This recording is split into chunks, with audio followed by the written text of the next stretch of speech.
Hello and welcome to a brand new episode of Black on Black Cinema. I'm your host, Jay. I'm here with my co-host, Micah.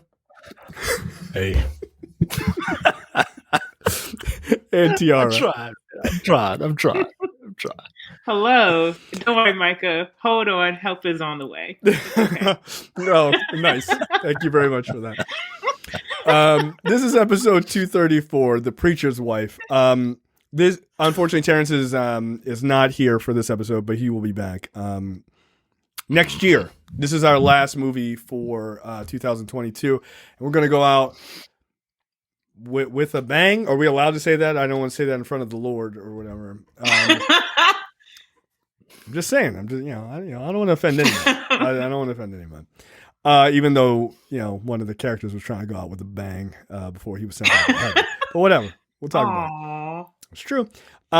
This is, of course, the 1996 film directed by Penny Marshall, starring Denzel Washington, Whitney Houston, and Courtney B. Vance. The logline for this is: an angel comes to earth to help a preacher save his church and his family. I guess I'll go first. I had never seen this movie. I didn't have much interest in seeing it ahead of time. So, it was just like, it wasn't really a thing high on my radar as a must see for me. But 1996 is a very important time in, you know what? Hold on. What am I doing? You chose this movie, Tiara. You go first as I think about that. Nah, fuck that. You go first. You tell us what you think so then we can make fun of you later. Go ahead. You're first. God, that's so horrible. Way to start the bullying off early. In a movie that's supposed to be really wholesome and about, I guess about forgiveness, or temptation or whatever. I still love this movie. I haven't watched this in a long time, but it's a movie that makes me really miss Whitney Houston. Because I always forget that she passed, and then I see this and I'm like, oh wow, like she's never coming back. I thought it was a little interesting that they had Jennifer Lewis play her mom, and they're like 6 years apart. I'm like, that's interesting. And her actual mom is in the movie. It's in the movie. Yeah. Oh, weird. It's one of my favorite holiday films. I watched this and I'm like, I feel like I want to listen to gospel music, which I did right after I finished. I listened to the soundtrack. I think Denzel is the most Denzel angel ever. Yes. And I thought he was great in it. And, he waited 30 years to get back to this moment to see if he had a second chance. And he could have taken advantage, but he didn't. So props to Dudley the angel. Courtney B. Vance. Honestly, I don't know how Courtney B. Vance is in this movie, but I know he looks the same now. He's been 55 for like 25 years. Overall, it's such a cute movie. I love the music. It's an easy watch to me. It's only 2 hours maybe. The little kid narrating throughout the film was, I have thoughts on kid actors similar to Micah, but I just let it go for this movie. Very cute. I enjoyed it. And if you don't enjoy it, it's because you're a heathen that's going to go to a very, very hot place when it's time for you. Just like Gregory Hines' character will, or almost did. So yeah. Okay. All right. Now I'll go. Look, it is a wholesome movie. It is directed by Penny Marshall, like I said, who is obviously most famous for Laverne and Shirley, which was a wholesome show. I just heard the other day that Penny Marshall threw some of the craziest parties in Hollywood ever, which I find to be also hilarious. So here's my thing with this movie. 1996, when this came out, is a very weird year in Hollywood. And this is a very weird era where they made a lot of movies that were like whimsical and like and moralizing, which were very strange, right? Like not a bad thing, but like the best example I can think of this same era, the year after this came out, 1997, is Liar Liar, right? Like in this movie, a guy's like, I wish God would send me help, and then God's like, here's an angel, and an angel shows up and just like it just walks around and helps people. Like you're like, okay, I just believe that that's reasonable. And Liar Liar, the little boy's like, I wish my dad couldn't lie, and then he can't, and it's just like, okay, that's just magic, right? It's just like it's like weird whimsy. And there's a number of movies like that in this era. And they're all very wholesome, and like you get to the point of like lying is bad, or ignoring your wife is bad, and watch your back. An angel might try to bang your wife. Other things like it's bad because that happens in the movie, guys. That's what happens in this real movie. I swear to God, it does. I'm not making this up. As an atheist, he did not try to. God sent the guy to try to fuck another man's wife. Like that's in the Bible as well. That is not what happened. That is not what happened. And also, don't suggest another man take your wife out dancing or out on a date that you. Yeah, because he thought as a reverend that his wife would be safe with an angel. Apparently, the angel was ready to give her get ready to put the work in. Especially an angel that's as charming as that, and all the women see it. Don't do that. Your mother-in-law wants to fuck him too. Like, knock it off. So, like, the movie is very moralizing, and it's a very wholesome Christmas black movie. Look, people who I didn't know were in the movie, but I just instinctively knew. Number one ballot, Loretta Devine. Of course she's in it. She's the most wholesome black actress of all time. Like, if she's not in this movie, like, that's terrible casting. Denzel's good. He's very charming. He's like, this is like peak Denzel, right? Like I'm sure this movie, women were like, Denzel's an angel? I don't give a fuck. I fucked that angel too. And they went to the theater to see this movie, which is fucked up. Yeah. Whitney Houston is like, this is peak Whitney Houston too. Like, I mean, she sounds amazing. She looks great. All that. Courtney B. Vance is just like a sad sack. But you can kind of like, you can understand the character. So the three of them are really good. And it's also sad to see Gregory Hines, another person who died way too young and was super talented, in this. And of course, Jennifer Lewis, who I love in everything. So, I enjoyed it. It got me. There are a couple moments I was like, okay. My heart still works. I hear you. But it's just whimsy.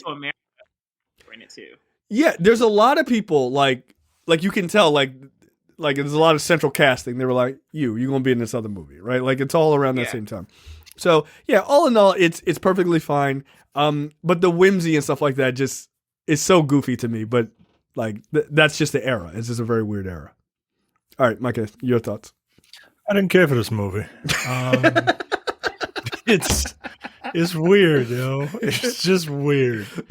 It's weird, and I don't understand it, and it doesn't make sense. You're the Christian. Stuff that people do. Right. Yeah. This is for you. I'm speaking from a position of authority. No pastor would turn down a mega church. What the fuck? No. That's fair. Nothing in this movie makes sense. And I'm not even talking about like an angel came down and is helping people. Like, yeah, that makes sense to me. Some of the other stuff just doesn't. Look, the best thing about this movie is that it has the greatest singer to have ever existed singing in it. And that's about it.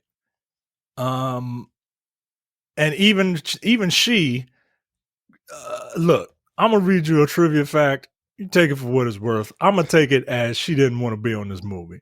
But in 2009, Whitney Houston revealed on the Oprah Winfrey Show that by the time the preacher's wife started shooting, her cocaine and marijuana habits had gotten so bad that there was never a day while filming the movie on which she had not done some drugs.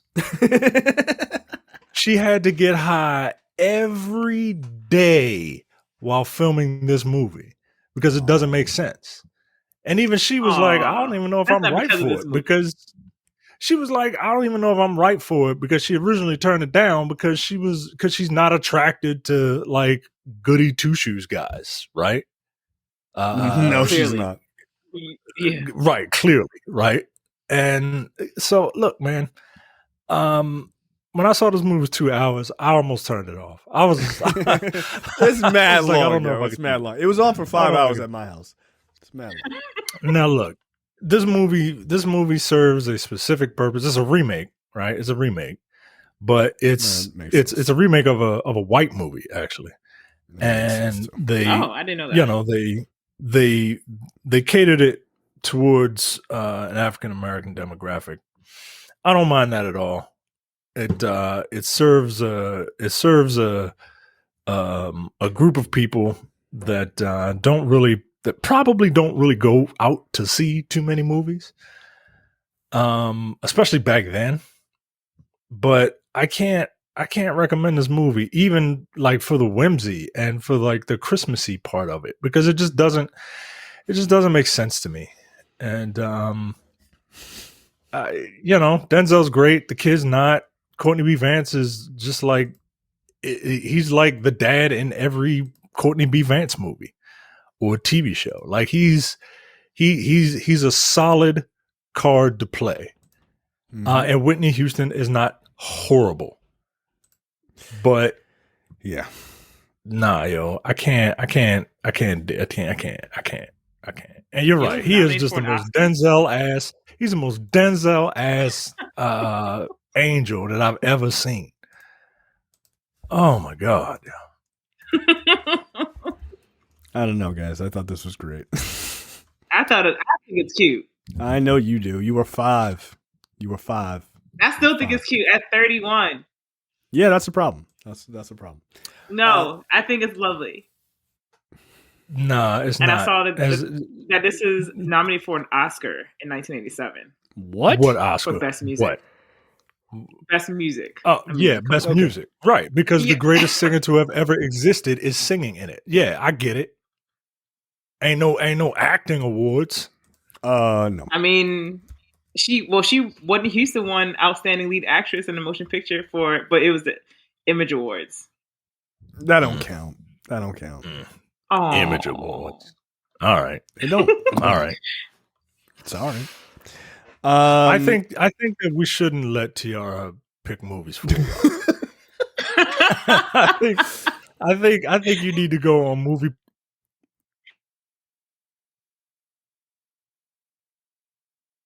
Probated, but nah, yo, this ain't it.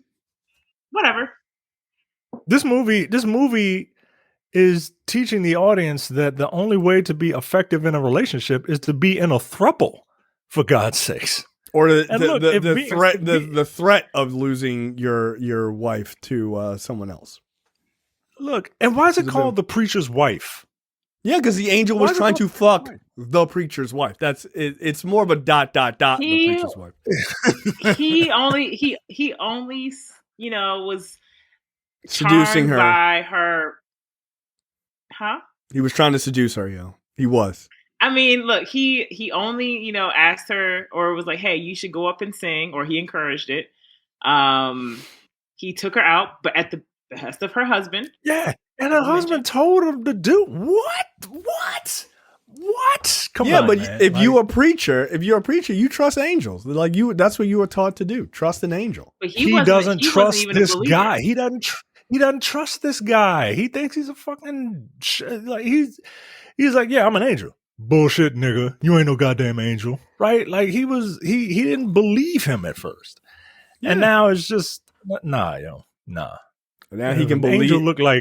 An angel looked like 1990s Denzel Washington. He ain't coming nowhere near my wife. You got to knock that shit off. My name's Dudley. All right, Dudley, stay your ass right over there. Get the tables over there. Then you gotta pay special attention and making sure that you're spending time with your kids, and make sure that that you're going skating with them and all that great stuff. You know what this? Yeah. You know what the story is, Micah? You'll appreciate this very directly. You know what the story is? This is the Christian 1996 version of the Reed Richards story. Courtney B. Vance is Reed Richards, ignoring his wife. Richards. Yeah, Denzel is Namor, trying to fuck his wife. Black ass Namor trying to have sex with his wife. Yeah, God, you know what? Yeah, you're 100% right. You're 100% right. Yeah, and the heavy set dude from Coming to America, that's The Thing. The little kid is Johnny Storm. Like, yeah, no, that's the cast. There you go. You're welcome. Make that Photoshop. You're done. There you go. I assume Gregory Hines is Doctor Doom. Doctor Doom. Yeah, right. It writes itself. It writes itself. They just stole a Marvel story. I'm disappointed. I'm really disappointed in Penny Marshall. Man. Yeah. So, yeah, this is all right, let's get started. It's not great, but it's silly, and I kind of enjoy the silliness of this. The movie starts out at a point which I like to personally fast forward through, which is singing at a church. I'm not a fan. I don't like real time singing. I hate it. I hate it. Tyler Perry does the same thing. You don't like real time singing? Wait, what? Like in a movie, you don't like concerts? No, like in a movie, like I don't want to see a church scene where then they go through the whole ass song in real time. I'm like, all right, I got it. You got to come on, spice it up. And they're like, we won't do that. Look, I'm with you. I don't enjoy the praise and worship portion of the service. I think the praise and worship portion is a waste. I'm here for that. I am floored. I am just like. I'm here for the message, Joe. What is happening? Need all that fucking, I know that you. I like that Micah is the only Christian on this podcast, and he's like, no, I agree with Jay the atheist. I'm sick of hearing people sing about God. Let's get it on. Let's go. And here I am, someone who is an atheist, being like, I love the singing. I love the soundtrack. I love the message of this movie. I think it's adorable. Mike's just like, oh, what is the message of this movie, by the way? Hold on. What is the message of this movie? I can't wait to hear this. Pay attention to your wife, or Denzel Washington will come after her. Yeah, all right, if that's the message, then I mean, I agree with that. Like, that is a message. All right, all right. If that's the message, and sometimes that women deserve better, even if you have to leave. Oh, come on, that can't be the message. You can't. You can't have her cheating on the Rev. Obviously, the message is no matter what dire straits you're in, give it up to God, and an angel will bail you out. Yeah. No, I think the message is, look, you give it up to God, and maybe God will send someone down to have your wife give it up to if you're not too fucking careful. I can't believe he tried to fuck the pastor's wife. That's fucked up. He didn't try. He did not try. He did. Yeah, yes, he did. He spent the whole time. He envisioned himself being married to her at the end. Himself being married to her. Yo. Well, okay. I mean, I saw that part, and I was like, all right, come on, man. Even God was like thunderstorm when he did that. Like, nigga, calm down. He was like, all right, my bad. I mean, but you look, you made her. You know. Come on, dog. You know. Yeah. He just didn't know she was on crack at the time. It's not a big deal. Yeah. All right. So let's get started. I immediately fast forward through all that singing. As far as I'm concerned, she was singing, I love God. You don't love God. What's wrong with you? That shit is like 20 minutes. It's like 20 to 30 minutes of praise and worship, and at like church, yo. Like it's like 20 to 30 minutes of it, man. Nah. I don't need to get hype. I'm there for a reason. Anyway, all right. I'm sorry. Go ahead. I like the idea of Micah showing up late to church on purpose so he can miss the singing. Like, no, don't get there at 11 o'clock. When we watch it online, I make sure to get to turn the computer on at 10:30. Oh, I mean, I agree with that. Jesus. yeah, him too. So while Courtney B. Vance's character, Reverend Henry Biggs, is giving his sermon, which he copied from his father-in-law. His wife, Julia, who is head of the choir, of course, played by Whitney Houston, it's having the choir like back him up, and when he's like, I believe in hope, and they're like, hope, and he's like, and praise. You got to lean into him. Lean. That shit was really funny, actually. I'm not gonna lie. I was cracking up because Courtney B. Vance was giving her like, could you shut the fuck up kind of face. And then Jennifer Lewis is in the front with their son and his best friend, looking super good, by the way. So their marriage is basically on the rocks because he doesn't, much like Reed Richards, he doesn't pay attention to his wife much. He's more concerned about the fact that he feels like kind of inadequate as a pastor. And he doesn't think he's making any difference in anybody's life.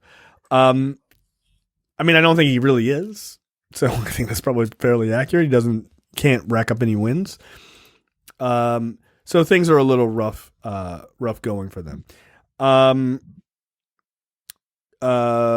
Jennifer Lewis plays Whitney Houston's mother, and she, what's her name? Marguerite. She's staying with them just during the holidays, and she's like, kind of tough talking, Christian woman, smokes cigarettes and all this other shit. But she's trying to like give her some level of advice, and she's watching them sort of have these arguments in the house and everything else. That's a recipe for disaster, by the way. Yeah, agreed. No. Don't. Your marriage is yours. That's what I told my sister when she got married. I said, look, don't let anybody tell you, don't vent to your parents about your spouse or anything like that. That's a bad move, man. Yeah. Well, and it also, yeah, look, it seems like simple advice, but it's very good advice. But a lot of people don't follow it. Yeah. So when you and Mark Andrews finally tie the knot, don't let your parents, be all up in your business. Is you like you gonna take them down the islands, meet your dad? Yeah. Just telling me light skin. You're just telling me light skin. Nah. That's all. Like, well, what are you bringing this white boy down here for? You not don't even. That was a solid Jamaican accent. I'm gonna need you to not. I'm gonna need you to not do any more Jamaican accents ever on this show. No, that's fair. That's fair. I feel like that's not racist. These people are my race. It's not racist against them. It's culturally insensitive. I will give you that. Yes, it is culturally insensitive. No, don't do that anymore. Yeah, that's fair. Micah, your mouth to God's ears that I can marry that man. I'm sure you'll marry some Drake looking dude. I don't know if it'll be him, but it'll be some Drake looking dude. He doesn't look like Drake. All light skinned and white men with that haircut look like Drake. Does he got a heart cut in his hair now? Does he refer to himself as champagne anything? Yeah, that's Drake. Great value Drake. He's just a dude. Mm-hmm. Is he trolling teenage girls? Sounds like Drake to me. No. Yeah, you gotta stop listening to Drake. He's he's not.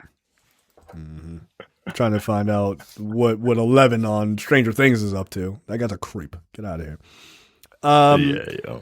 So membership in at St. Matthew's Church that Henry Biggs is the pastor of is declining, and so he's kind of looking for other ways to kind of pull the church out of its rut. And he goes, Lord, send me some help. Like, I know you're especially busy this time of year. Like, it's God. Like, why is God busy? God can't be busy. He's everywhere. Yeah, man. He's got peak seasons, man. That's bullshit. Around late December and around Easter. Those are peak prayer asking times, man. Ain't nobody asking in summertime. Yeah, right. Like, they don't ask in the summertime because everybody loves everybody's chilling. I think enjoying the weather. I think the third peak season is like that 2 weeks before that summer weather hits. Like, Lord, if you just give me abs, I'll just look. I will do what I was supposed to do next year, but just make when I wake up tomorrow, just let me have abs. Yeah, I think that's God is probably busy. God is busy. Yeah. The whole idea of of that course. is hilarious to me. Oh That's shit! why I he gotta sent check. That's why. I That's gotta why he check my sent God Dudley calendar. out there. I'm busy. God's busy. That's why he sent Dudley down there. And- Why is his name Dudley? And he just Like, why doesn't he have one of the angels' names? Well, why isn't his name Gabriel, yo? Like, You can't say like, you can't say Gabriel. Gabriel's like no. Gabriel's busy. Like Gabriel's like one of. Isn't he like the angel of death? I don't know. Yeah, you don't. Micah, don't you know? He don't know either. He don't know. I'm pretty sure Gabriel's the angel of death. I have no idea. I'm Look, not. man. Yeah, So- it's the angel of death. Someone can comment on the YouTube channel and let us know. It is. No, I was correct. Really. The atheist on the show was correct. Yes, that's right. He's an All right. he's an archangel, like one of the X-Men. It's just as real. So God's like, look, man, I'm busy this weekend. I can't handle it. Let me send my boy Dudley down. And so he sends Dudley down, and it turns out Dudley looks just like Denzel Washington, which is wild. I can't wait for the remake of this movie starring Denzel Washington's son. It's gonna be great. We don't need a new remake of this movie. Actually, I'm good. No, we really don't. There's two little boys outside. Their son, the Reverend Biggs' son, and his best friend Hakeem. And Dudley comes down. He falls in the snow. He's like, "Hey, you kids, all right?" And they run off, and they're like, stranger danger, and they fucking bolt. Dudley is super excited. He's super happy to be back on Earth. Because I guess how angels work, which is different than the Bible, is that angels are just people who've died and are in heaven, and then they're just waiting in a long line to come back. Because as far as I understood, that's not how angels work in the Bible, but whatever. They also have like weird eyes in the Bible. So it's fine. Just changing the Bible for fucking for movies. Okay, Christians.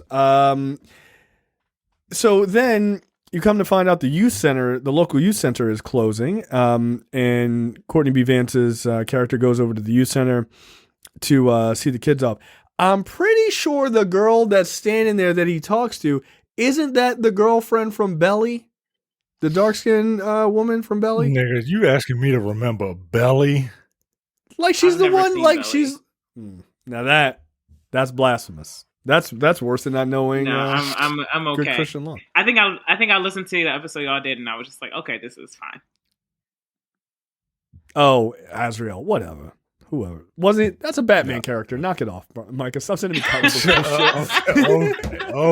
Okay. Again, just as real. Also another religious zealot.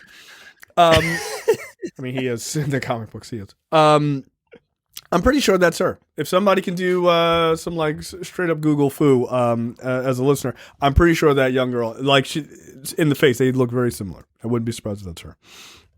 It would make sense for the timeline too, because that was like mid 2000s, I guess, when that came out, or early 2000s. So he's like, look, sorry, the youth center's closing. What can I do? You know, tough break. Dudley shows up and he's like, hey, he's like, hey, that was a tough break. Aren't you the pastor at St. Matthew's? And he's like, yeah, I am. He's like, yeah, I need to talk with you. I'm an angel. Get away from me, Yeah, how do you psycho. Yeah, you're a lunatic, is what you are. Yeah. And he says, you know, I'm not kidding. Angels are not allowed to make jokes. It's in the angel rule book. I have a question. I mean, a man of faith, aren't you automatically supposed to believe in miracles? That's what I was gonna say. No, you're not automatically supposed to believe in miracles. Yo, what the fuck? Yo, I know y'all think like the Ronald McDonald song believe in said God. you're supposed to. I know y'all think that like people who believe in God are all retarded, but no. Don't use that word. Just- Don't use that They word. don't just Micah! y'all think it. Y'all think it. No! Y'all think it. You think it. No. You think it. Stop thinking it. Stop thinking it. I don't think that at all. We do not condone the use of that word on the show. Everyone, I'm sorry for anyone It's who fine. It's fine. Slow. Okay, slow. I know you like to think that people or who believe in God nonsensical. are slow, but Nonsensical. well, yeah, Mhm. faith is nonsensical. Like that's just the definition of it, I right? mean, Believing in shit that doesn't exist. Like that is the definition of faith, right? But nah, he is skeptical. He just he comes out and he's like, "You're a what?" Like, nah, yo, get away from me.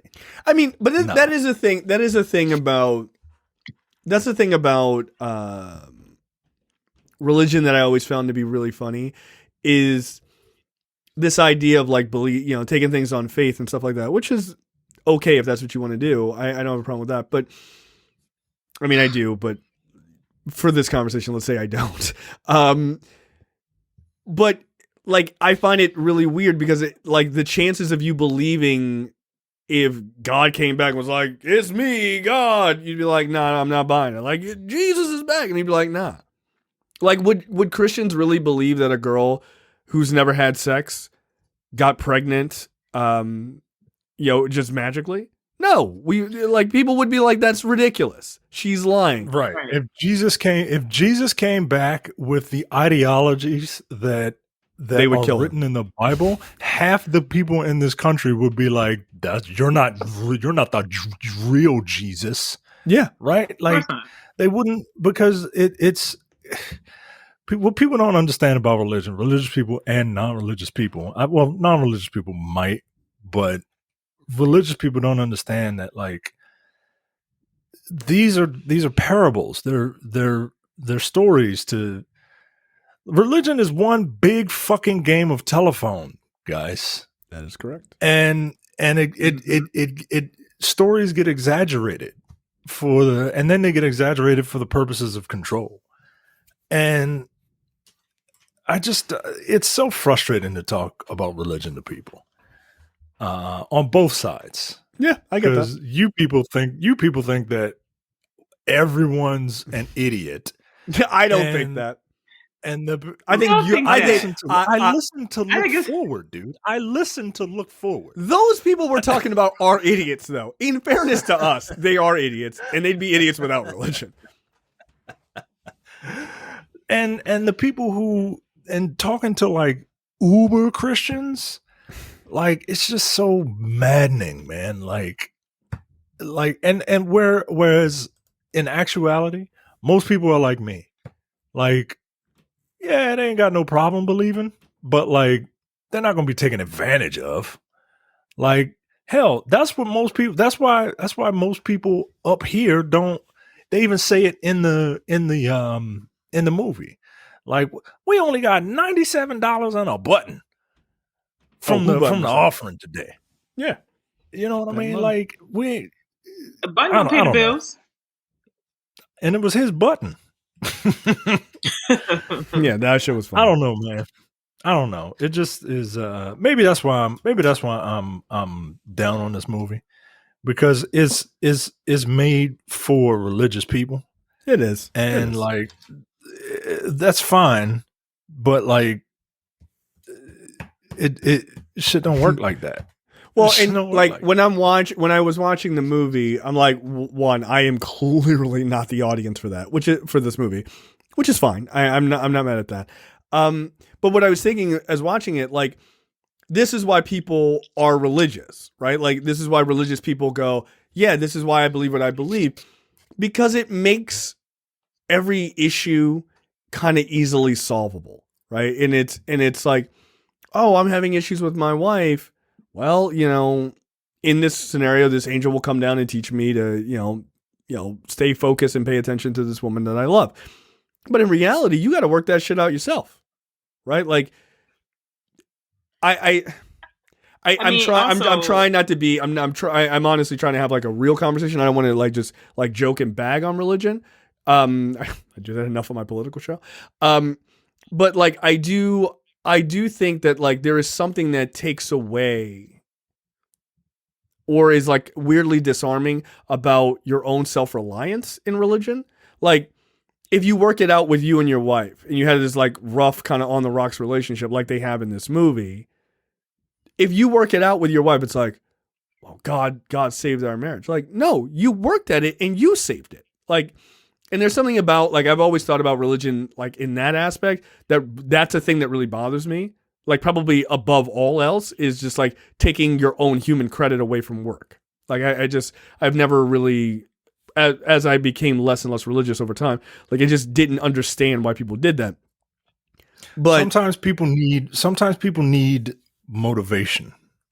Yeah. To actually do it. You know what I mean? And if people believe that there is someone looking out for their best interests and all they have to do is try, then that could be the difference from someone actually trying, maybe failing, maybe succeeding, or just like not like the whole you miss 100% of the shots you don't take. Yeah.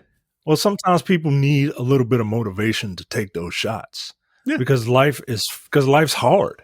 It is. And not many people have the mental fortitude to get through it. Yeah. And that's all religion is. That's not all religion is. But it's a helpful thing for people. That is what religion should be.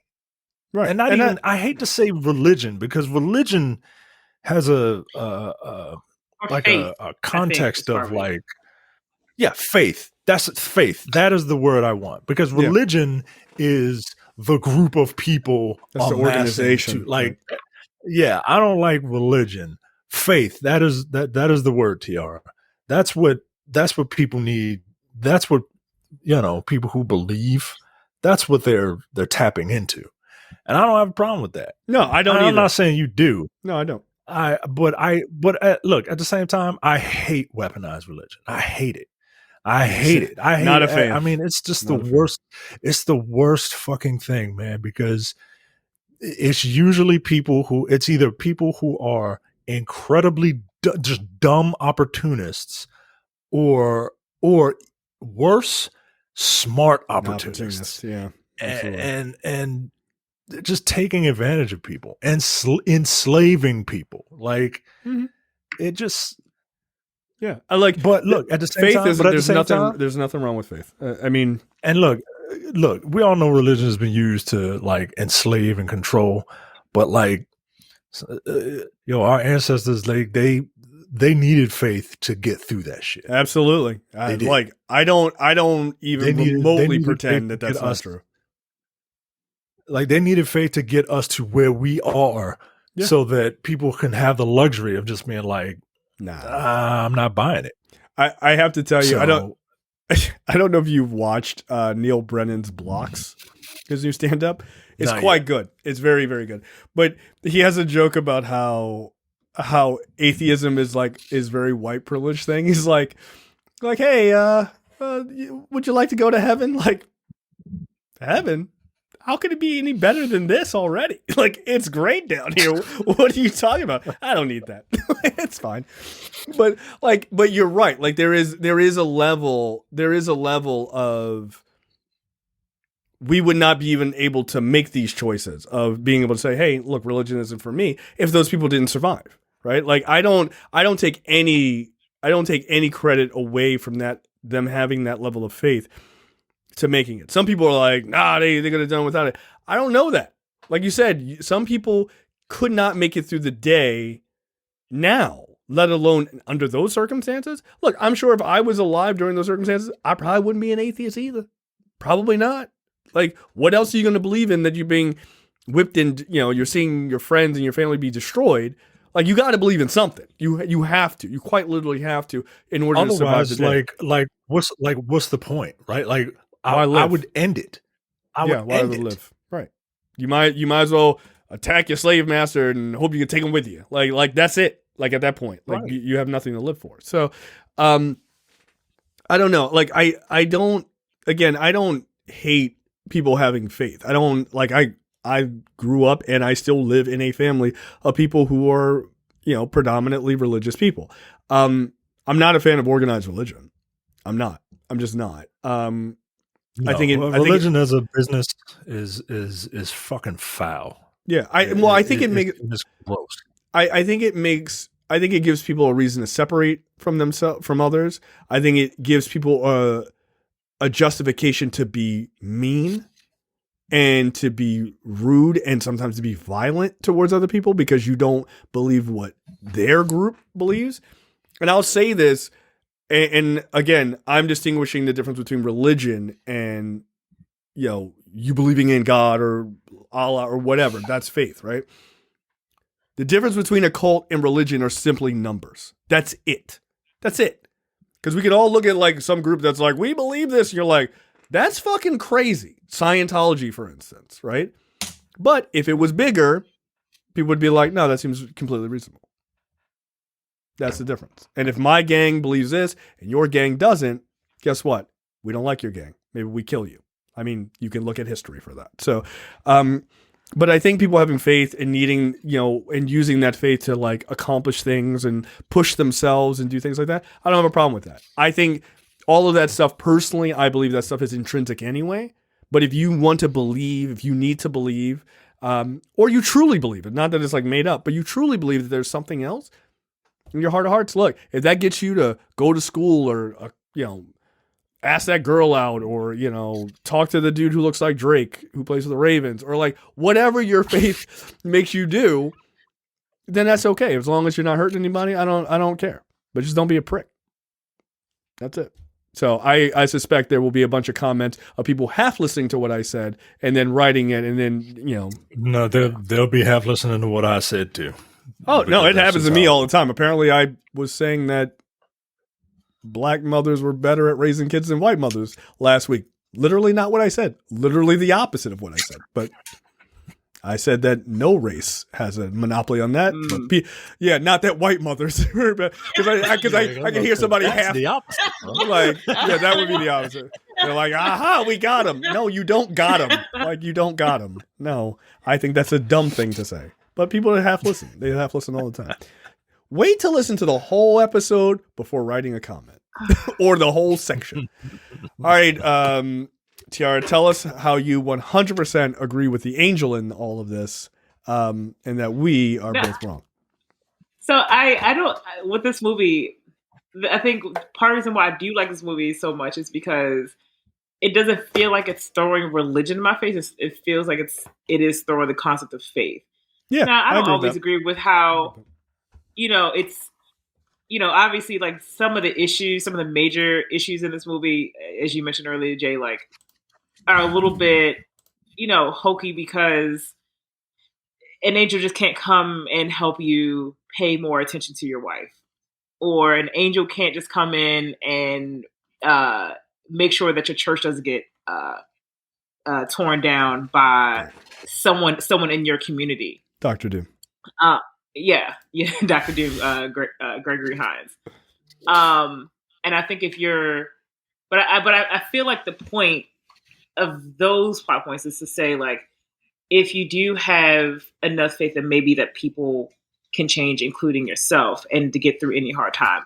I think this movie could have made, and I know people won't agree with this, but like, if that church had gotten shut down or torn down, but you have enough faith in your community to be able to still be able to preach your good word, but somewhere else. But I know that like that would never happen. But I never got the feeling that this movie was about organized religion, just like making you believe in something else, and also being okay to do that, and also knowing that it's okay that you can't do it all by yourself. Because that was another point that was made in this movie from Dudley to Courtney B. Vance's character. Yeah, I think that's why to me it felt tolerable, right? Where like I think about some other movies that are similar, where for me, and by the way, tolerable, I mean from my perspective as a non-religious person, like I wasn't like, ugh, all the religion, like I didn't feel that way. It was just kind of like, clearly they're very religious people, but like it never felt like that. like, you better go to church, boy. Like, it just never felt like that to me. There were no, I didn't feel like they were trying to push any super gendered roles. What was the other movie we did about religion? Honk for Jesus, something like that. Like, there was no conversation about that, about the role of like the wife or anything like that in this movie. I don't think. Didn't Jennifer Lewis mention something like that to Whitney Houston when she was like when she was discussing like her getting a little too close to Dudley? Well, she was just saying like you need to, like, as a married woman, you shouldn't be doing that. Yeah. Which, I mean, yeah, I think that's fine. Be. Like, yeah, that's fine. Maybe I'm thinking of something else. Oh, you know what? But that's know what? Fine. Yeah, you're married. Yeah, she was right. I think there was maybe one part where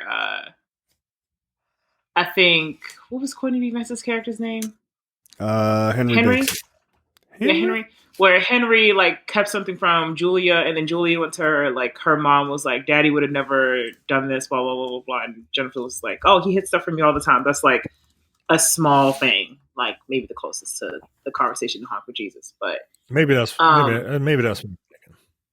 Yeah, but like, yeah, I mean, this movie is, as you said, Jay, tolerable because it's not throwing those religion. Because I'm part of a religious group that I'm superior to you. Yeah, I never got that feeling at all. So yeah. I appreciated that.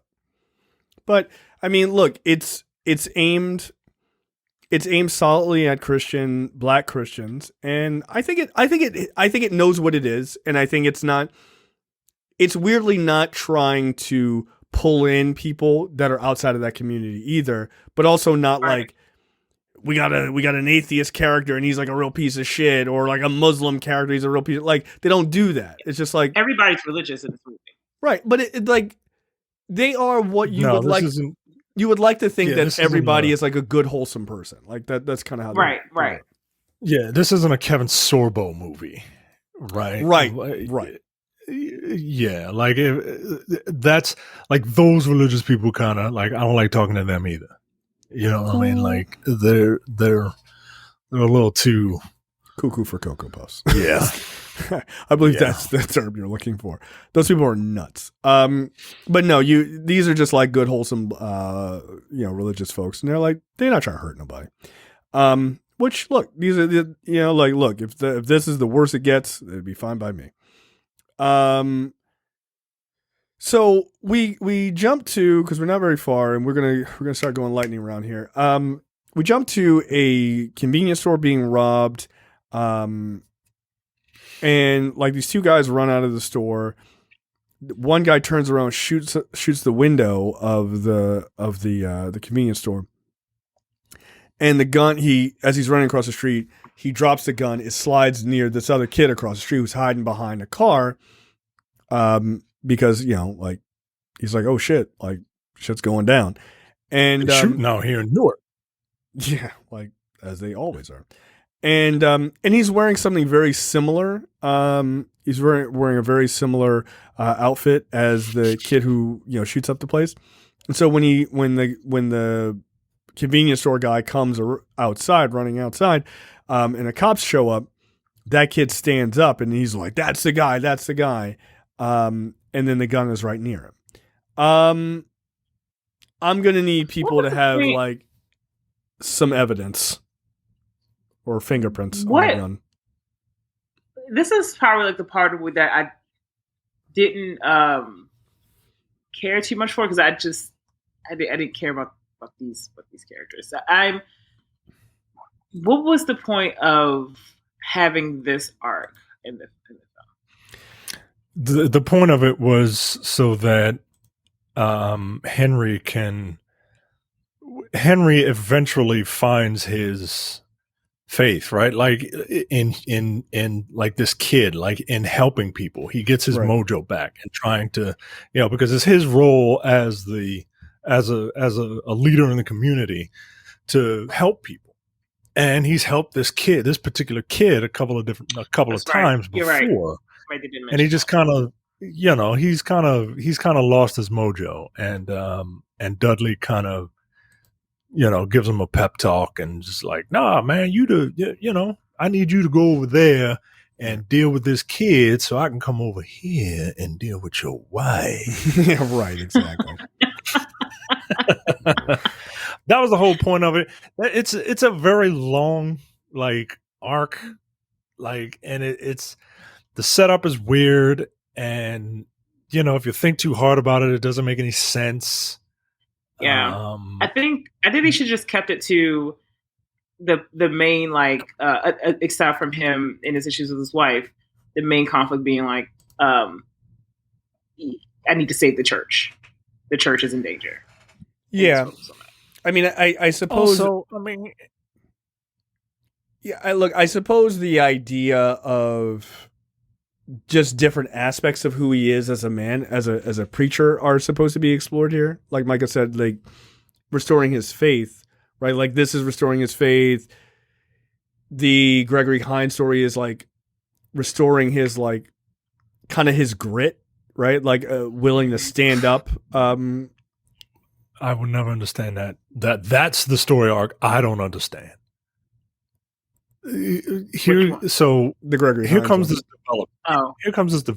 Look, we can just bounce around because this movie is very simple, Simon.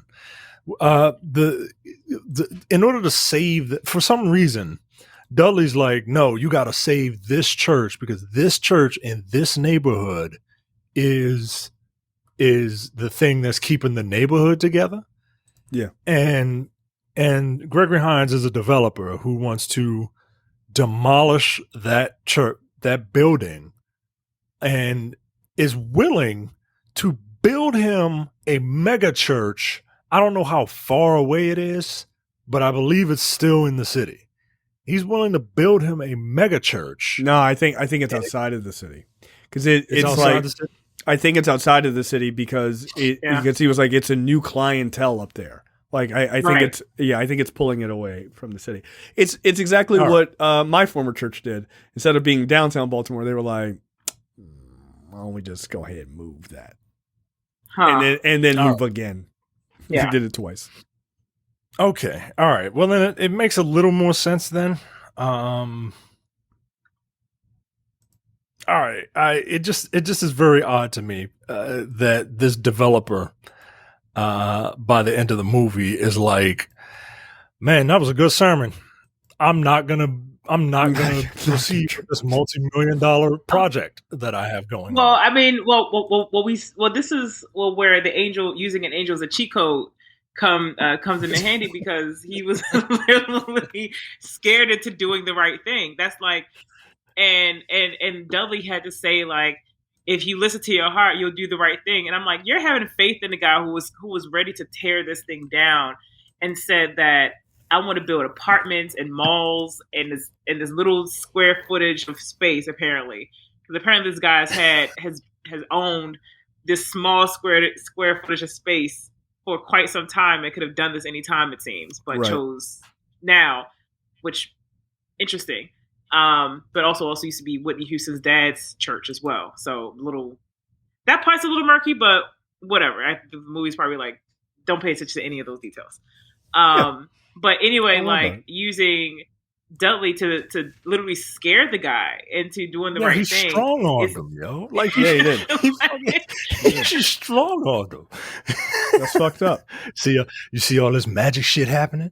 Huh? All of a sudden, I got a brand new player piano in here. Ooh, how did I do that? Yeah, you don't know, do you? Because I'm an angel, nigga. I'll fuck you up. And he assumed he even told Gregory Hines' character your angel is way far off. I'm like, okay, so he's definitely saying you're going to hell if you don't make any changes. You finna die. But also I think it's worth noting that at this point in the movie, part of the reason why Dudley is doing this is because he almost destroyed Henry and Julia's marriage and is trying to, in some ways, repent and make for his actions by actually doing what he was sent there to do, which is help Henry through his crisis. I don't like that he's trying to have sex with this dude's wife, man. It's a real. Okay. It's a real bothering point for me, and I don't think I'm being unreasonable to have a problem with an angel being sent down to help a poor black man who's doing good in the community, who is secretly trying to like expand his wings while blowing his wife's back out. That's not okay. Like, she don't even know. Okay, so Jay feels very strongly about I this, feel extremely strongly that God would send such a heinous individual down to earth to do this. A handsome angel. And okay, so that's why he dead, by the way. He probably got shot for trying to fuck somebody else's wife. Yeah, he got cut down in his prime. Yeah, yeah, no shit. Nah, yo. You know what? Dudley is a villain, yo. Nah, Dudley's a villain. Yeah. How the fuck did he end up in heaven? He's an adulterer, yo. Nah, yo. Dudley. The movie don't say that. The movie don't say he's an adulterer. But like, why else would he get cut down? Look. Let me break something down to everybody. I'm gonna spoil a big take on a big popular show. The Good Place. You know that show, The Good Place? It's really about them. They're really in hell, right? Yeah. That's what he ain't from heaven. Yeah, that's the big secret. It's actually pretty cleverly done. But nah, yo, that God ain't sent him. God ain't sent Dudley. Dudley's from hell. Dudley is a demon. He a demon. Ain't no angel named Dudley in the Bible. What the fuck? Nah. What kind of self-serving angel leaves the tree topper is him? Come on, yo. Come on. Read between the lines, everybody. Here's it. They're not supposed to remember who he is when he leaves. Mm-hmm. So look, he ain't follow that rule. Except for the little boy. Because the little boy has faith. But just remember Dudley at the end. Mm-hmm. The faith of a child. Because the faith of a child is different than like the faith of an adult. What? Well, like that's what the Wikipedia says. The faith of a child. Faith or intellectual level. Whatever. Nah, yo, that kid believes in a demon. Like Dudley is a demon. So right now on my screen is the scene where Whitney Houston and Denzel are at Jazzy's, where Henry proposed to Julia, and where Julia apparently used to be a singer with Lionel Richie or whatever, right? Cat Daddy. You two are married men. Now I'm gonna fuck Lionel Richie up. I'm gonna beat up Lionel Richie. If both of you are so busy trying to save your community and trying to save other people and whatever, and you have an angel that says, "Hey, you need to pay attention to your wife. She's really excited for tonight. I already told her that y'all are gonna be going out," and you're like, "What the hell? You told her already? Hell no! You are going with her."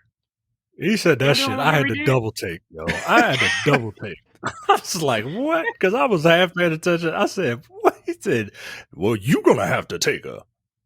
What? No, yo, why don't you just serve your wife up on a silver platter, yo? For 1996, Denzel, knock it off. No. So y'all, are y'all? But what are you doing in that situation? Are you gonna be like, I guess I'm going out and not taking this stuff to the hospital, or or what? What are you? No. What was his alternative? I don't remember what his alternative was. Why didn't he was taking go?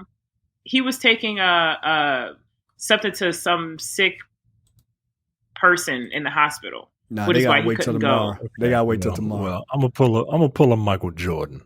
Fuck them kids. Yeah, no. Like they can wait. They can wait a day. It's nighttime. Why are they still up? Go to bed. What do you need that's so important that it can't wait 12 hours? And then you see Whitney Houston looking very beautiful. She did. Hair done. Did. Mm-hmm. Yeah, man. And then they danced, and he's mad waiting up for her. And for both of them. Yo, when they came in, look, I'm going to tell you something. That shit had me cracking up. When they came in and they're laughing, like, talking about the night, when he turned on that light like a jaded wife in a sitcom, like, everyone's not asleep. Click. And it was like, oh, shit. Courtney's up. That shit had me tripping. I was laughing my ass off. Look, she sung the shit out of that song. It was really, really good. Look, when you said she's the greatest singer to ever sing, I was like, is that true? But then I thought about it, I'm like, yeah, I think that's probably true. It 100% She's is. the voice. It is. 100% is. Like, yeah, she's kind of amazing. No one. I mean, not no that I one didn't can know name Whitney you- Houston is an amazing singer. That's not what I mean. I'm just I mean, saying, we like, don't know. You don't listen to R&B. I so don't we listen we to don't know. rhythm and or blues. That is true. But like, as I think about it, I'm like, I mean, I can't really think of somebody who has a better voice. I mean, really, like, she's amazing. A better voice, a better range. Like Yeah, her range is crazy, dude. Her range was crazy.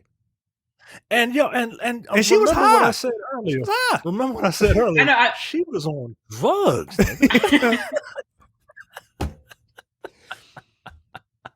that's how Denzel good she know? is.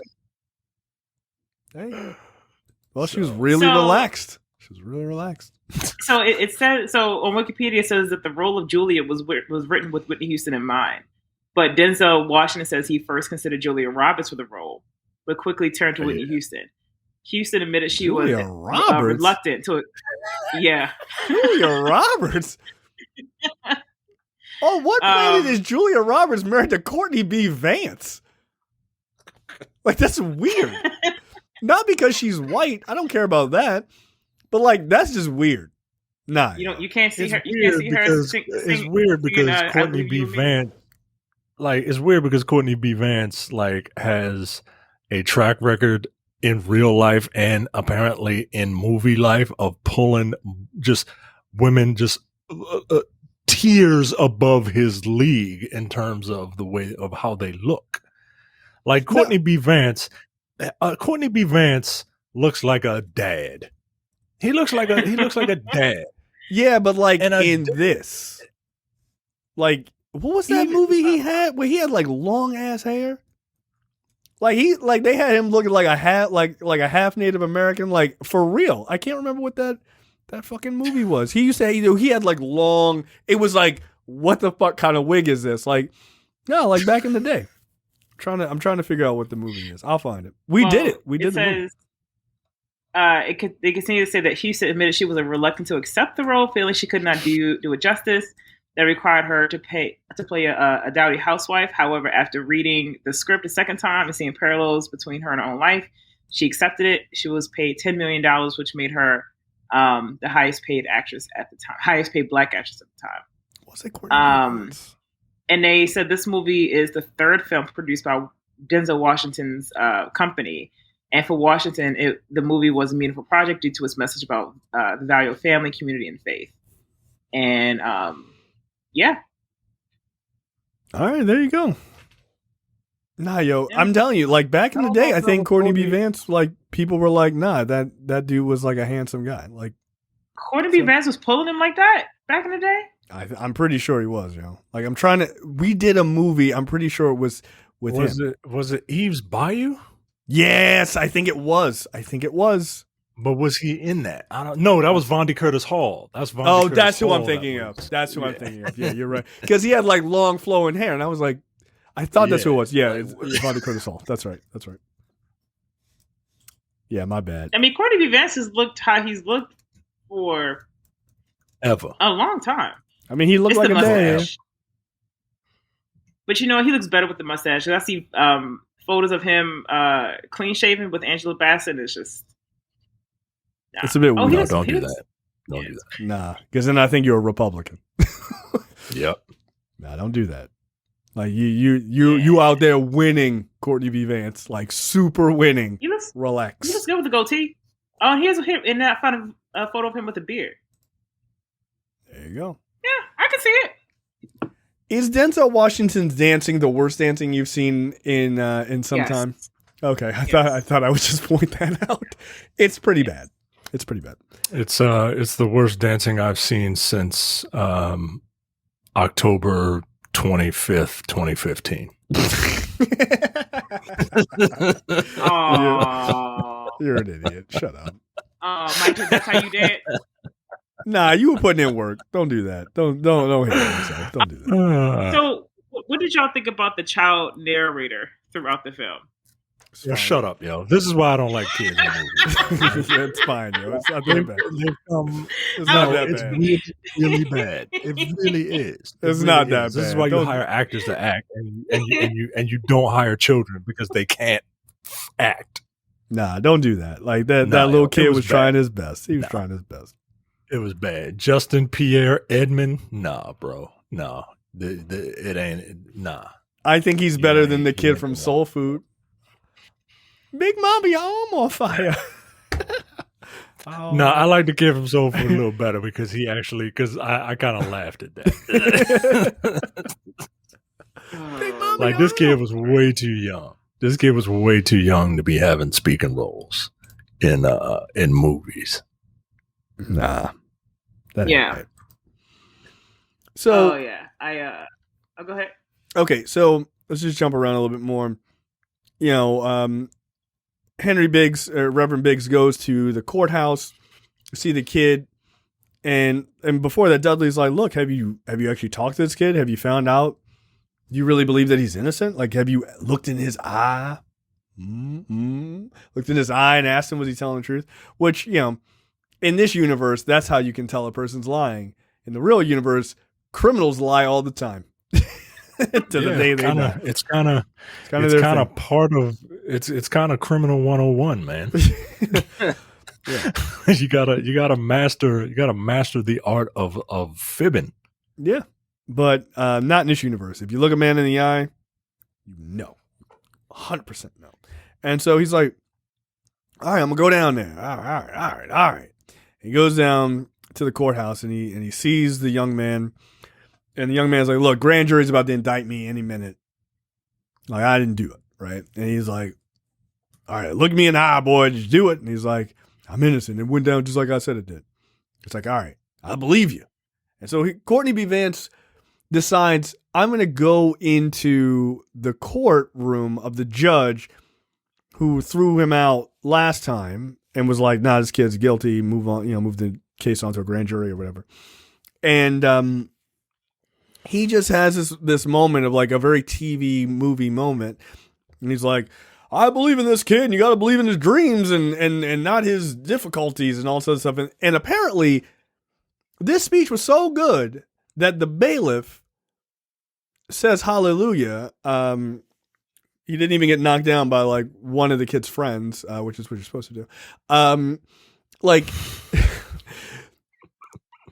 he's standing there and he's like, "Hallelujah." And it's like, "Yeah, you won, Rev." And they just let this kid out.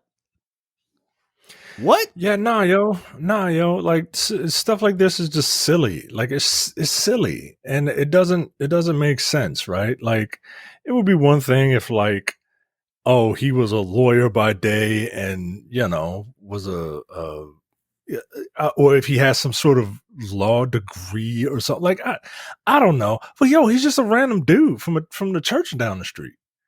Yeah. A bias, who is completely biased because he's helped this kid out before. The judge was so adamant about shutting that dude down, and now because it's like a week later, she's just like, "All right, well, let me hear what you got to say." And then I've been so moved, but like nah, yo, like nah. Again, this is the whimsy of it all. This is silly. But this is same kid where Henry was like, "Did you ever have you ever said a prayer when they were sitting out in the hallway?" And the kid was like, "Nah, I never said." I'm like, the non-religious person in me was like, I guess like don't people say prayers all the time and they still get thrown in jail? I mean, but then I was like, the movie is trying to tell me that to have faith, have faith and a power above you. And but for me, I'm just like, okay, well, good luck, kid, or whatever. Yeah, everybody is really. It's funny. All the white people aren't saying anything, and all the black people are like, religion. Like they're all giving like thumbs up and like, we did it, which I just found to be humorous. Meanwhile, there's like a white guy in handcuffs, like, "Can we get back to my trial? Like, I'm getting 30 years right now." And the black people are like, we did it. Which I think is fair. I think that's fair. Send that white dude to jail. And like he drops Billy off and was like, Billy's home. His mom's so happy. And he's like, "Mom, keep it down." I'm like, "Nah, tell people. Like, I'm out. make me a plate, something. And so he's like, all right, thanks, Rev. And he's like, 2 points, like basketball or whatever. Then we see Dudley take this nigga is ice skating with this man's wife hand in hand. No. You're burying the lead. He's ice skating with this man's wife and son. Now he taking over. Yeah. He the new dad. He trying to take over. He trying to take over. And nobody questions the fact that nobody questions the fact that this dude is still wearing his same gray ass suit with the same gray ass jacket and the same gray ass scarf.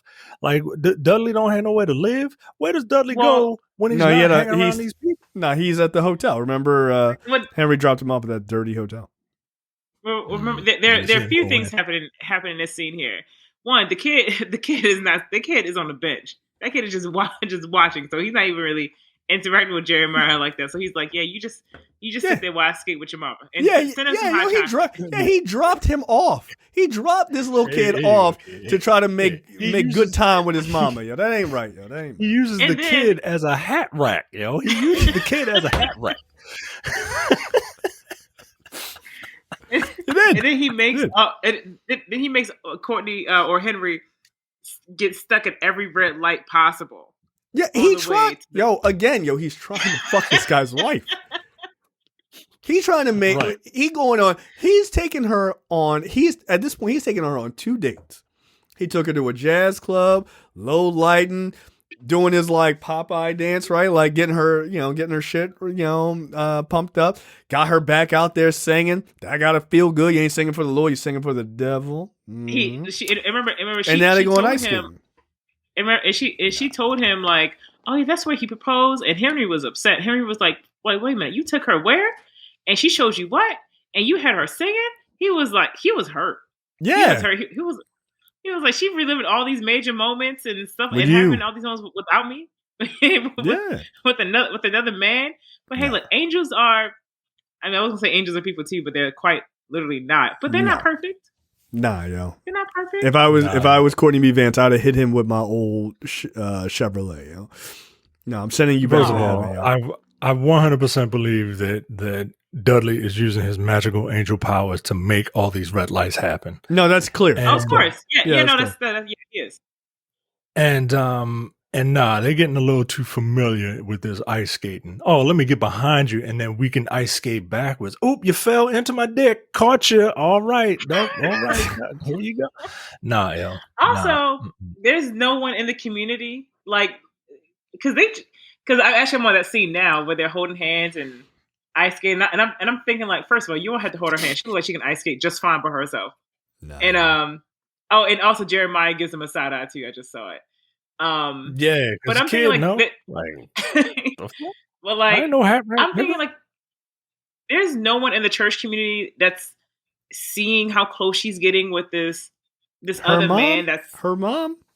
I mean, her mom, but like Loretta Devine's character, she was worried about losing her job to him, but like. No, Loretta Devine was too busy trying to hook up with She's Your Queen dude from Coming to America. Yeah. By the way, Loretta Devine is a little bit of a sex pot in every movie she is. Like, she is. She like Loretta is. Loretta Devine loves fucking. Like she just does. Yo. Like, every character. Yeah, every character she's let me sit on your face. Like, oh shit. Like, all right. It is every character she plays. Actually, that's what I love about her. Like, she is a wildly wholesome character always, but always kind of like, I throw back on you. She's that always. Yeah, she's that like lady in the street freaking the sheets type of person, man. Like, all right, Loretta. Yeah, she is. Because what was it in Waiting to Exhale? Yeah, she was trying to fuck Gregory Hines. He was like, "Oh, I help you move." She was like, "Move what? Move what in? Huh? Like, all right, come on now. Like, you're gonna help me move these guts?" God! Oh, wow. Like, no, I'm kidding. Unless you're gonna do it. Like, what? Huh? What? No, yeah, she's absolutely a sex pot and everything. So they come back from ice skating, and literally Julia can't stop looking at Denzel and licking her lips like she's fucking LL Cool J or some shit. And Marguerite is like, oh my Lord. Like, girl, you are turned all the way out. Look at you. Look at you. And look, she rightfully called her out. Like, you gotta relax. You're married. Like, you better pull your ass together. Told him that too. Yeah, she gave Dudley a good talk. Look, I'm not mad at it.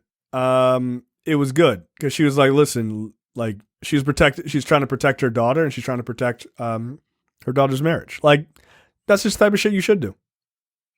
Like, I mean, you know, if this movie wasn't so Christian, she would have put that cigarette out on his face. But you know, but that's me. Like, that's what I wanted to see. I feel like the real Jennifer Lewis, that's exactly what she would have done. Like, get the fuck out of here. But yeah, you know, she's trying to explain, like, she's trying to be real nice about it. Like, don't be a piece of shit to my daughter. Mm-hmm. Meanwhile, Reverend Biggs goes and sees Dr. Doom. He's like, hey man, I've changed my mind. I don't want to buy your I don't want to buy into your whole deal or, you know, preach at your mega church and all this other stuff. If that's cool. And, you know, Dr. Doom is not pleased. Gregory Hines is like, nah, you know, saying sorry is not good enough. Like, no, now I'm going to knock your whole church down. That's why I've been a trustee at the church that I don't even go to, just so I could get enough power. Just some Dr. Doom level shit. Did he say he never went to the church? I thought he was a member.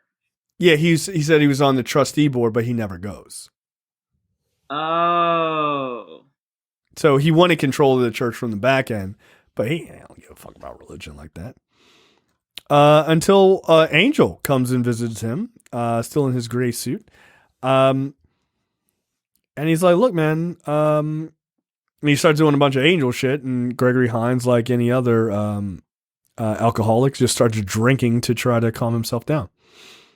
Micah wouldn't know anything about that. I assume Micah would just have a milkshake. Like a bowl of ice cream with sprinkles. I gotta cope somehow. And so he's like, basically Dudley is like, look, you need to look into your heart, do what that tells you about knocking down this church. Don't be a piece of shit. And he's like, get out.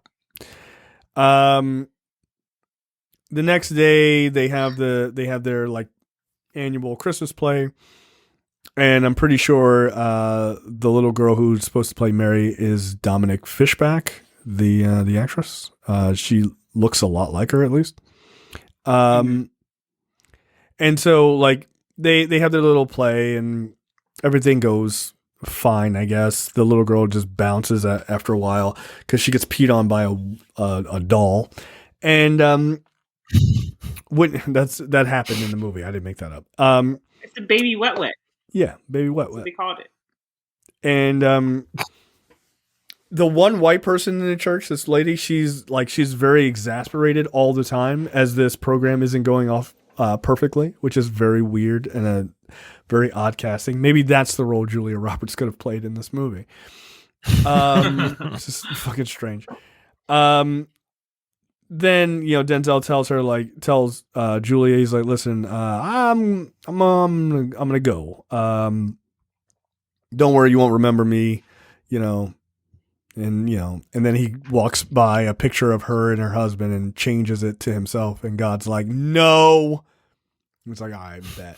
And he changes I mean, but even before we get to that part, when he's saying goodbye, beat your and ass she's like, oh no, we can talk to whoever your boss is to make sure you stay around. I'm like, oh girl, no, let this man leave.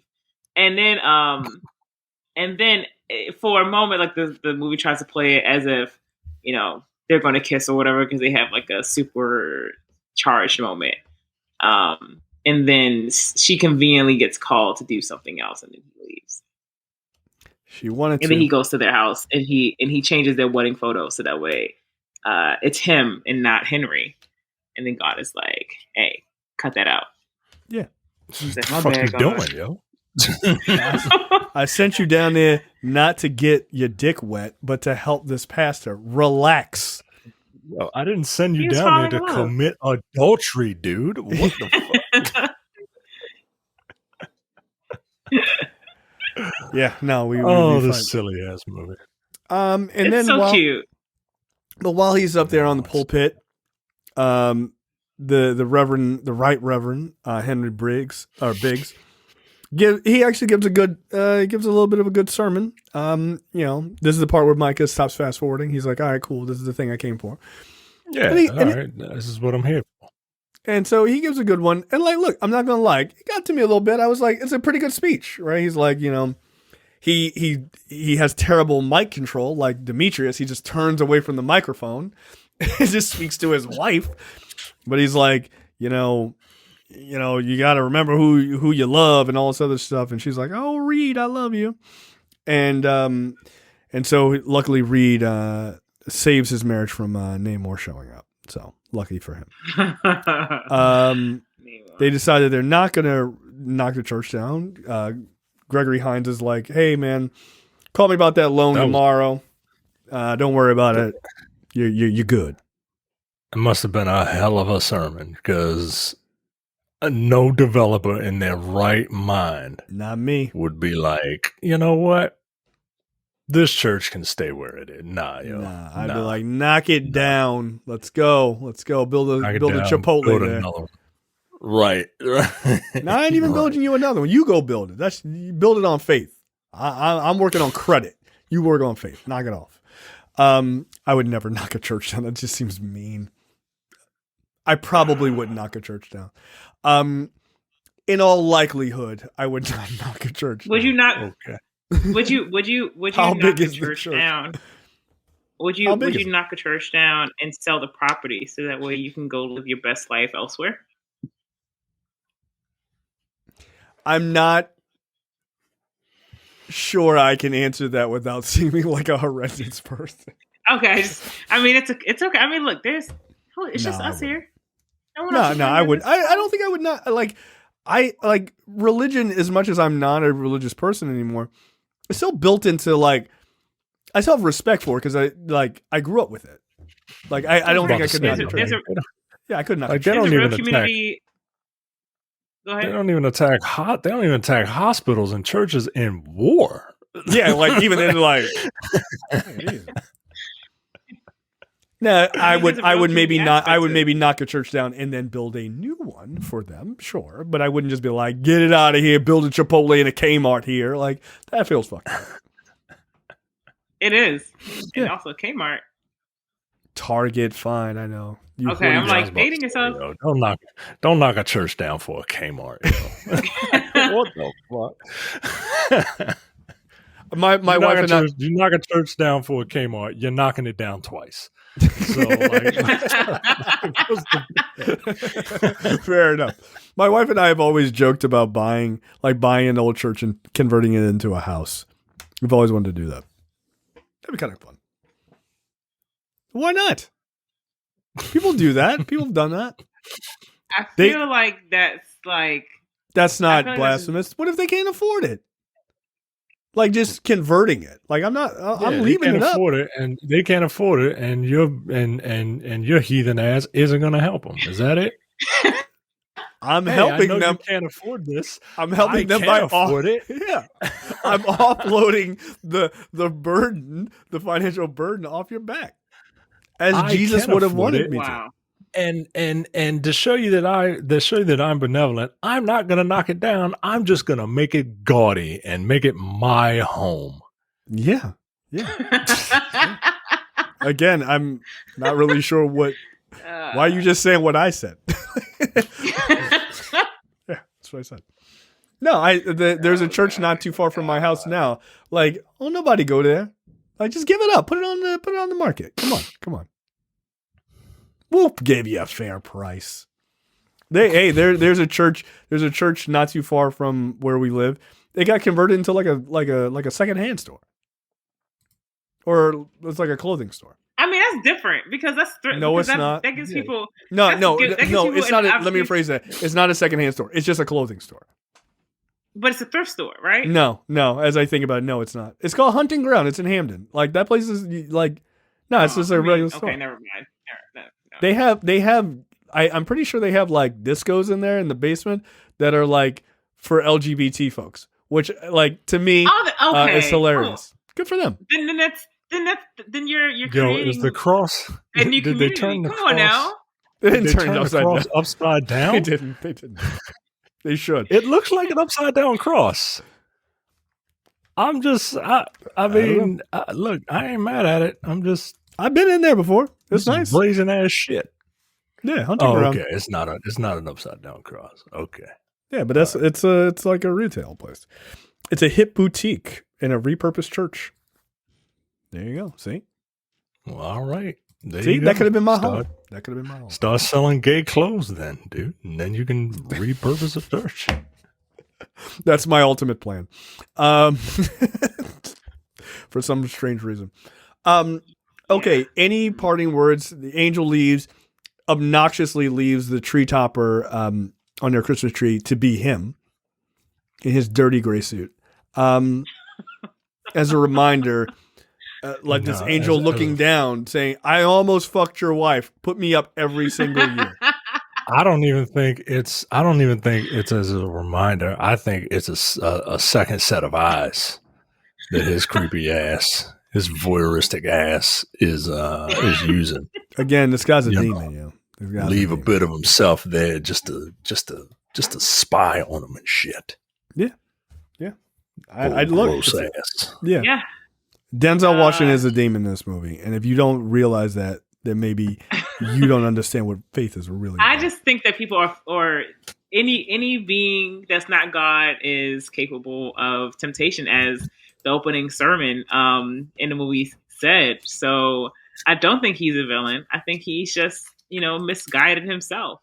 But he even did the right thing in the end by leaving and erasing the memories, except for the little boy who asked his Mom, did you get Dudley anything for Christmas? And like right there while she's holding her husband's hand, I'm like, okay, little child, you're asking your mom with your dad if she's got another man a Christmas gift, and she don't remember him. And then he'll go around and be like, "Who is Dudley?" It's like, I don't know who Dudley is. Like, bitch, you cheating on me. Like, what? I don't know what you're talking about. I want a divorce. It's like, well, fuck you then. I'm going to Bobby Brown. You can't get a divorce. We're religious. And they see Dudley, and Dudley shakes Henry's hand, and they don't remember him. So yeah, and then the movie ends, and then everyone is happy. His marriage is back on track. The church has been saved, and people have kept the faith. And then you have Whitney Houston singing "Joy to the World" and all that stuff like that. Dudley didn't do anything in this movie. He didn't. He really didn't. He just put his hand on their back and pushed them forward so they would be out of the way. What he put his hand on was Whitney Houston's hand. Oh, I'm gonna read your palm. Nigga, what? Like, get out of here with this fucking weak ass game. That's the kind of game they got in heaven. Oh, let me see your hand. I'm gonna read your palm. Even she was like, yo, you didn't even look at my hand. No, he's from 30 years ago. He's from 30 years ago. So when he was doing the Popeye, whatever the fuck dance he was doing, that's what they used to do. Let me read your hand. Let me tell you your astrological sign or whatever bullshit worked back then. But also, Mike, he saved the day by telling the developer to make the right decision. He did do something. He did not. He did scare. Mm-hmm. He did scare him to death and forced him to do. You know what? You're right. He tried to fuck another man's wife. He strong armed an innocent developer. What else did he do? He treated a man as a cuck. He used he used the cucked man's child as a hat rack. What else did he scared the shit out of Loretta Devine, thinking she's going to lose her job. He left by lying and saying he was his assistant. Nah. And in the end, I agree with Micah. He left a a Negro version of an Elf on the Shelf at the top of their tree for every year. No, it's fucked up. I was trying to think of something that would rhyme, that would work. I could not get it. I'm disappointed in myself. But yeah, it's like, Micah, your review of this movie today over Messenger was perfect. This is a weird movie. That was your review. It is. It's a weird movie. It's a weird movie, man. I love like it. if you like it, I'm gonna watch it. If you like it, I get it, but it's just very weird to me. This is not a movie that I will ever watch again. Like my wife, she was like, "Oh yeah, I've seen The Preacher's Wife." Right? It's one of those movies that you've seen but you don't remember. And I'm like, wasn't it weird that the angel was trying to have sex with Whitney Houston? And she was like, "Wait." I said, "Isn't it weird that Denzel Washington was trying to have sex with Whitney Houston?" He was like, "No, Courtney B. Vance was the lead, wasn't he?" I said, "Yes." He was the angel. It was like, oh God, yeah, that is weird. Yeah, no shit. Yeah, it's weird. Yeah, they hope you don't remember it because all of y'all who love this movie saw it when you were 5. That's why.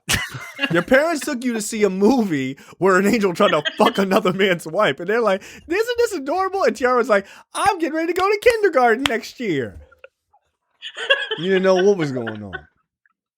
Yeah, I knew that. You didn't have a clue that Denzel Washington was an adulterous demon this entire 2 hours. It's ridiculous. The goal for me was to learn more about faith and a bomb-ass gospel soundtrack that I'll be blasting all month. Because it's that time of year, and this is the thing I play every single year. Look, 2 things I hate music-wise: gospel music, Christmas music.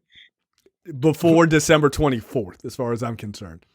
So, no. Are you serious? No, I don't know. That's my rule. Carey song? Not even that Mariah Carey song? This December 23rd, 24th, 25th, you can get it in. I'm now listening, like December 1st, you turn that on, I turn it off. Like, knock it off.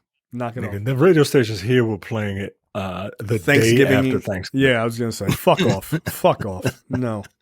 Like, come on. No, yo, you got to knock it off.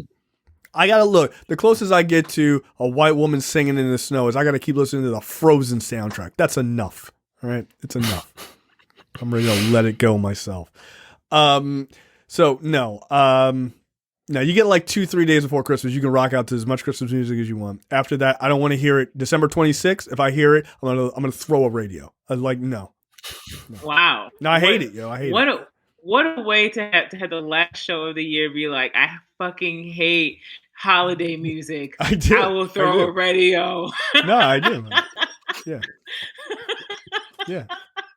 No, if you're a land developer, it won't matter if you throw it. It's just gonna keep playing. Yeah, that's true.